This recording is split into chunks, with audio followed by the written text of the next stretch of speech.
they're not even enjoying the possessions they've got. If you've got boats and cars and condominiums and you're struggling to pay them off, I'm not sure that those things aren't nooses around your neck. They're making life miserable for you. You've got to have a financial plan, financial goals, and get out of debt and stay out of debt. Again, this entertainment area. If you've had a dream and a vision to go somewhere and do something, you'll never get there if you don't put that dream out in front of you.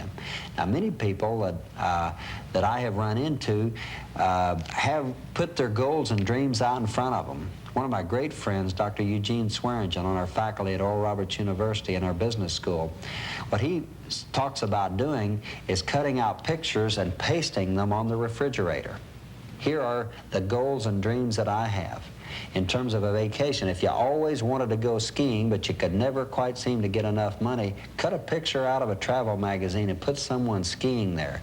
If you're visualizing that goal, or if you've always wanted a family, cut out a picture of a family. You're visualizing that dream that you want to achieve.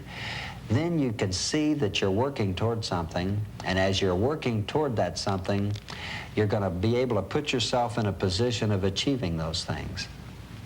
Now, there's always other areas that I haven't thought about, but think about anything else that you'd like to accomplish this year, things that are important to you, and write them down. Again, be sure they're specific, measurable, and within a time frame.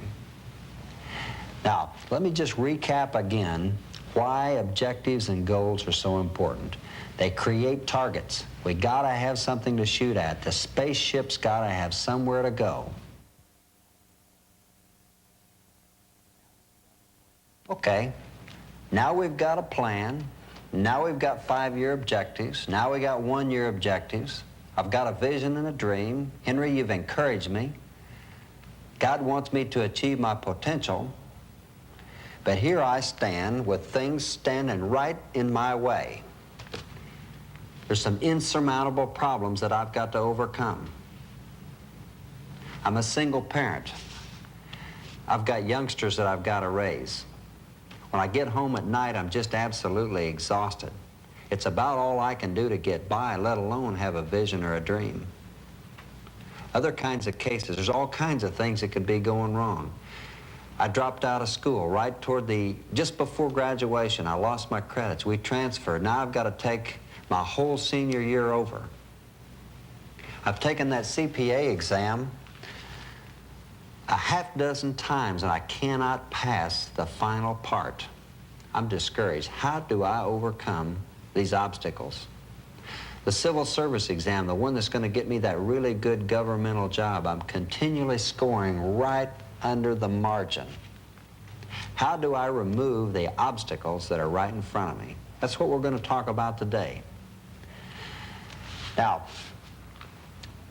if that vision and dream is strong enough, if that desire to succeed is strong enough, that's going to be the key factor that's going to get us over that obstacle. As in previous programs, I shared with you about being in bed at night as a youngster, dreaming about becoming an athlete, wanting to achieve, trying to visualize myself being successful at Collinsville High School, where I grew up, the high school that I went to. But when I was in the 6th or 7th grade, I was tall and thin and lanky, and I just didn't have enough beef on my bones. It looked like I could play, but I just wasn't big enough to compete. But that dream of finally being out there, finally playing, was so strong that I, in effect, just came back and I said, I'm going to overcome all these obstacles. Whatever it takes for me to play, I'm going to do it. And that's the beauty of athletics. Now, in different people, there are different things in your life that will create the vehicle to help you learn to succeed. In my case, it was athletics.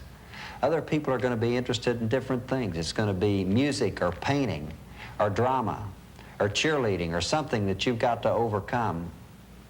But the dream, the visualization of you succeeding is what's going to give you the motivation to overcome some of these obstacles. Now, what we want to do is go back to our outline And we want to clearly remember those targets. We've set our goals.